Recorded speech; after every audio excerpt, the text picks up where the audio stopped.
बिस्मिल्लाहिर्रहमानिर्रहीम। अस्सलाम वालेकुम नाज़रीन। इस टाइम मैं पार्लियामेंट हाउस के बाहर मौजूद हूँ और पार्लियामेंट में जो खसूसी कमेटी बनाई गई थी उसने नाम का ऐलान कर दिया है। जस्टिस याहिया अफरीदी का नाम 2/3 अक्सरियत से मंजूर कर लिया गया। तहरीक इंसाफ इस तमाम प्रोसेस का हिस्सा नहीं बनी है। अब व्हाट्स नेक्स्ट, मैं हमेशा ये बात कहता हूँ कि एक चीज़, एक डेवलपमेंट होगी, आपको इंसाइट दें कि आगे क्या होने वाला है। ये डेवलपमेंट जो है अदलिया के लिए बड़ी डिजास्टर्स साबित होगी। उसकी वजूहात हैं। उसकी वजूहात क्या हैं वो आपको इस तमाम व्लॉग में बताएंगे।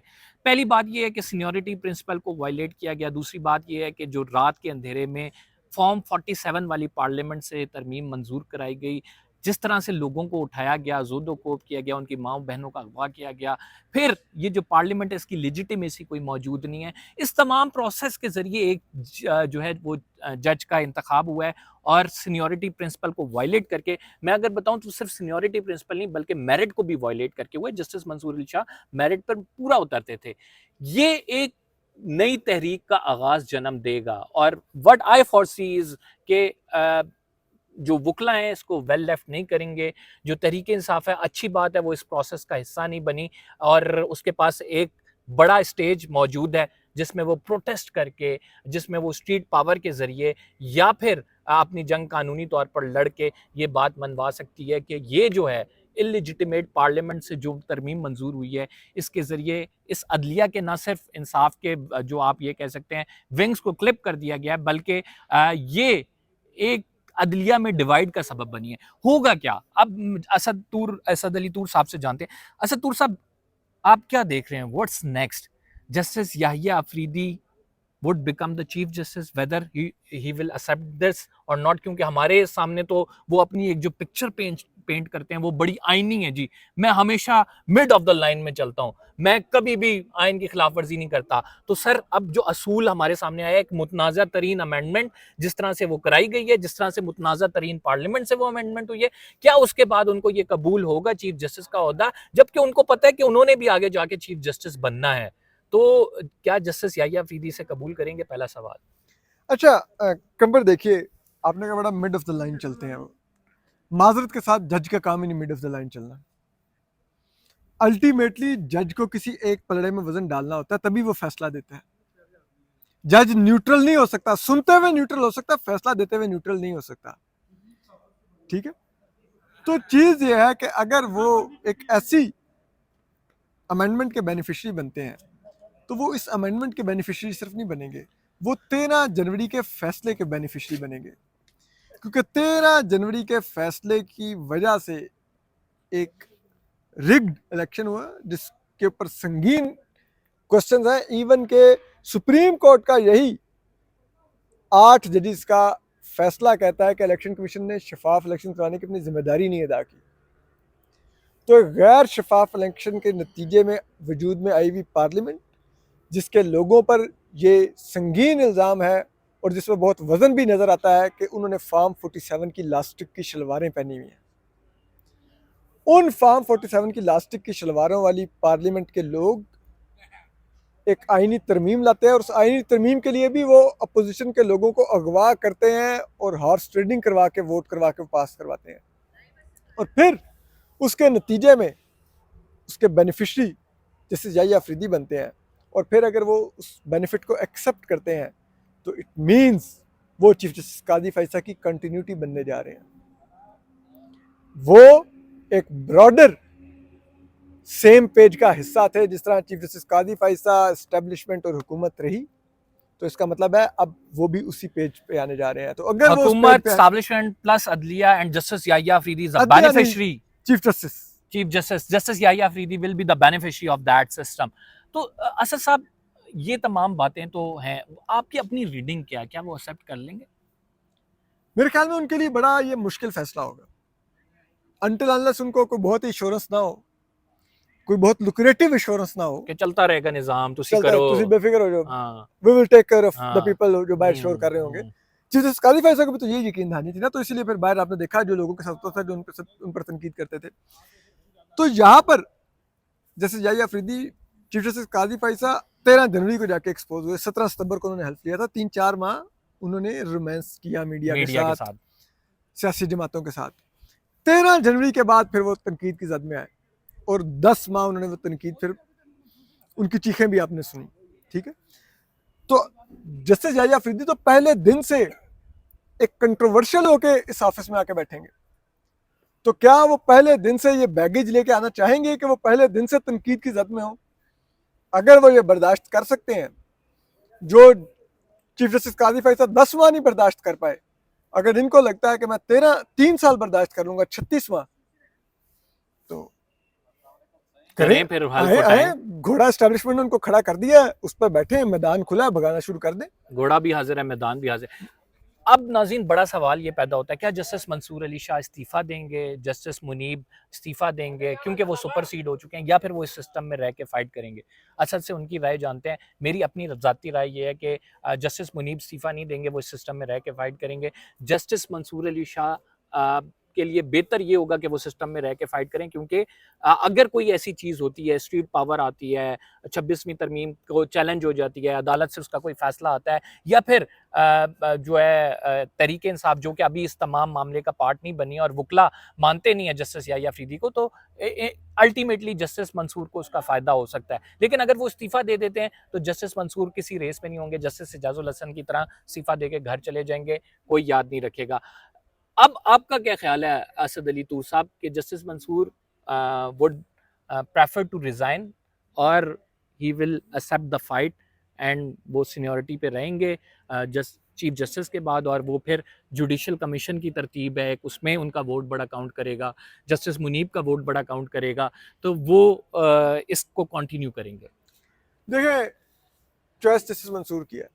क्या वो चाहते हैं कि तारीख में वो यूं याद रखे जाएं कि बस लोग एक ठंडी आह भर के गए, यार बड़ा अच्छा जज था, बस ज़ाया हो गया, चीफ जस्टिस ना बन सका, ठीक है? या वो जज रहना चाहेंगे तारीख में याद कि जिनको तमाम इस मुल्क की ताकतों ने निकालने की कोशिश की और उसने फाइट बैक किया और वो वापस आया।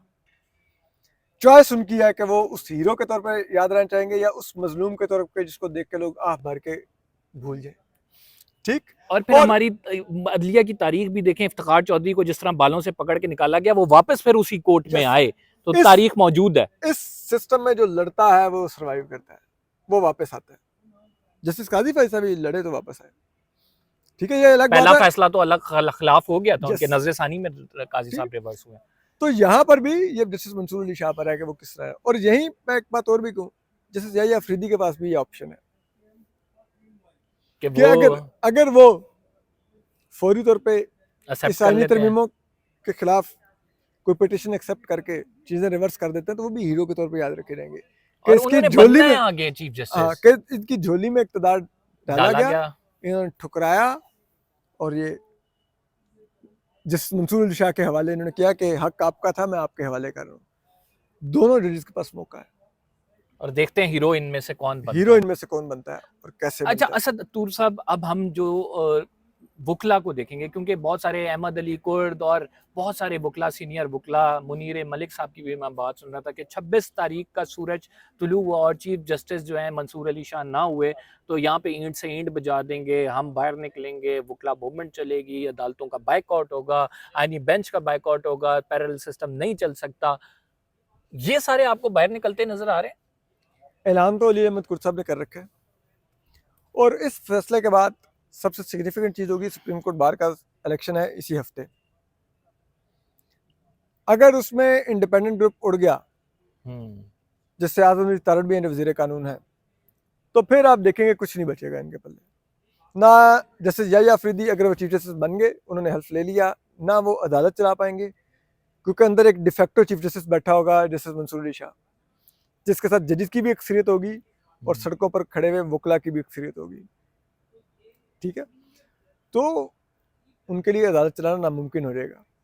और फिर याद रखिए, ये जो पार्लियामेंट है ना, इसमें हुक्मरान जमातों ने फॉर्म 47 की इलास्टिक की शलवारें पहनी हुई हैं, जो किसी ये अभी शेयर हुए हैं क्योंकि एस्टेब्लिशमेंट की गोद में बैठे हुए हैं।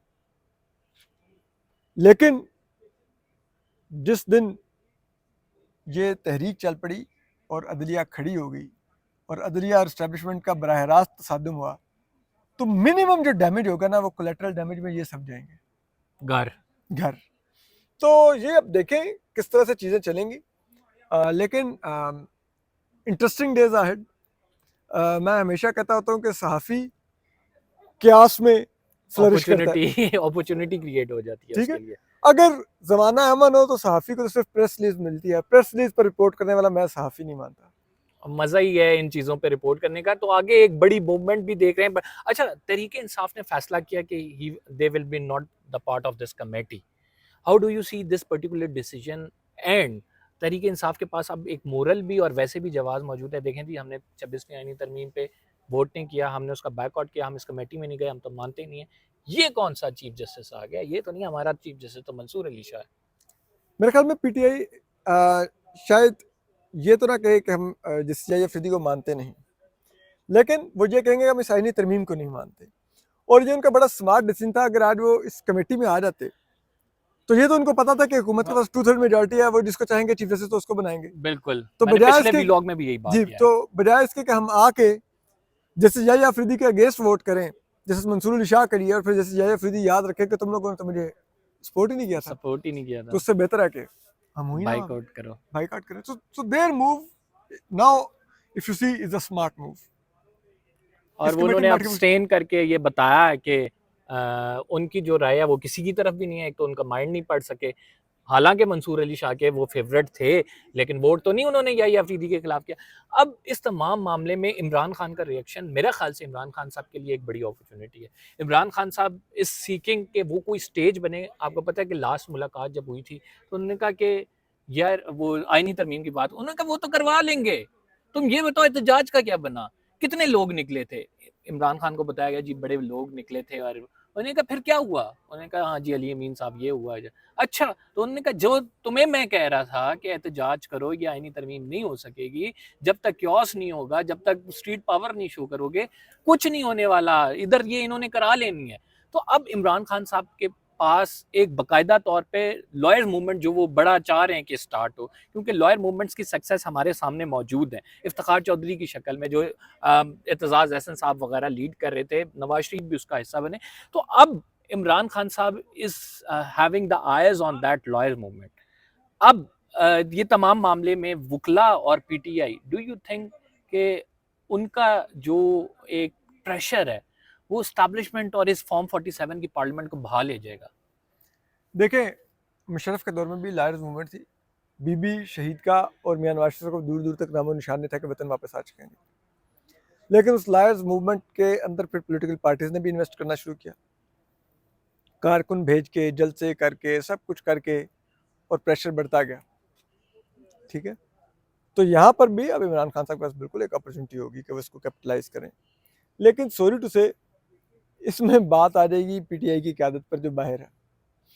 जेल में बैठा इमरान खान लड़ने को तैयार है, लेकिन जो बाहर बैठे हुए ना वो है अली अमीन गंडापुर क्वालिटी का स्टफ है पीटीआई के पास।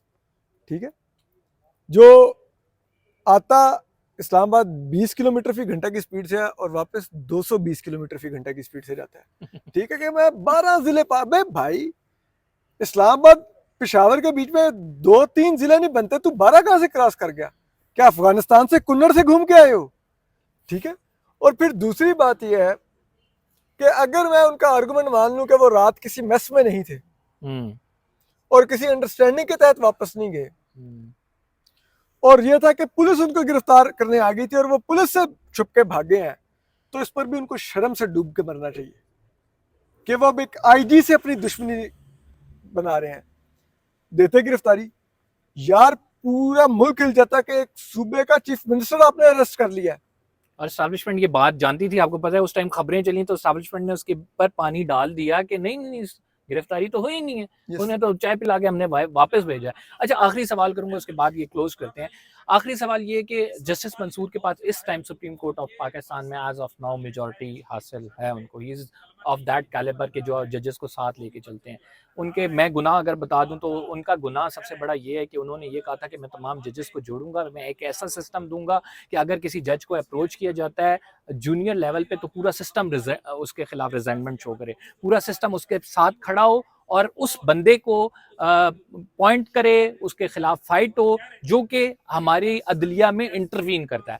तो ये बड़ा उनका जुर्म बना और उनको साइड पे कर दिया गया। फिर उनका मखसूस नशिस्तों का फैसला भी है, उनसे मुलाकात की कोशिश हुई, उसका भी इनकार है। तो बहुत सारी चीज़ें। अब अगर अदलिया के मेजॉरिटी जजेस जस्टिस मंसूर के साथ हैं, what they will do, how they will react? इसका आपको पहला इशारा मिलेगा 25 अक्टूबर के फुल कोर्ट रेफरेंस में चीफ जस्टिस काजी फाइजर को। उस पर आप देखिएगा कितने जजेस आएंगे, और ये भी देखेगा जजेस आएंगे क्या वो कोई नोट भी लिख के आएंगे, क्या आप उस दिन देख लीजिएगा। तो यानी पिक्चर अभी बाकी है दोस्त। 25 अक्टूबर को एक बड़ा दिन होगा। हम देखेंगे कि जजेस की जानिब से क्या रिएक्शन शो किया जाता है। हमारी कोशिश थी कि इनसाइट बता दें कि व्हाट्स नेक्स्ट। असद अली तूर साहब का बहुत शुक्रिया, इन्होंने टाइम दिया। अगले व्लॉग में कुछ मजीद अपडेट्स के साथ हाजिर खिदमत होंगे। अगर आपने सब्सक्राइब नहीं किया तो सब्सक्राइब जरूर कर लें, बेल का आइकन जरूर दबाएं। कमर जैदी को फिलहाल पार्लियामेंट से साइन ऑफ करें। अल्लाह ने के बाद।